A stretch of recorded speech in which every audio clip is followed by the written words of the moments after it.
passage célèbre du discours préliminaire, Portalis oppose la science du législateur et la science du magistrat.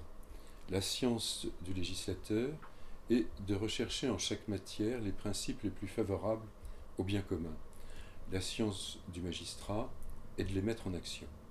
Il me semble qu'il y a grand arrêt lorsque le juge est confronté à la carence ou à l'obsolescence de la loi et qu'il est obligé de se substituer au législateur et de découvrir lui-même les principes favorables au bien commun.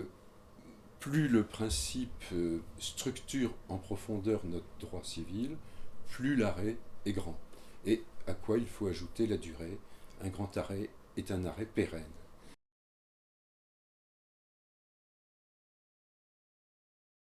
Pour illustrer cette notion, je prendrai deux arrêts célèbres, l'arrêt du canal de Craponne et l'arrêt Jandeur. Dans le premier, la Cour de cassation répond à un problème posé par la carence de la loi et pose le principe du refus de la révision pour imprévision qui modèle en profondeur notre droit des contrats.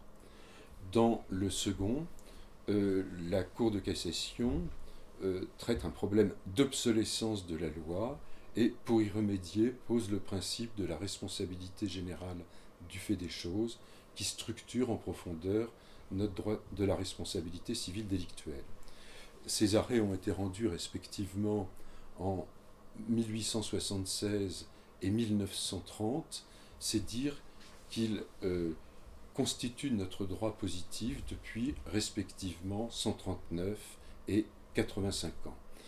J'ajouterai qu'il il ne faut pas confondre, grand arrêt civil et arrêt médiatique.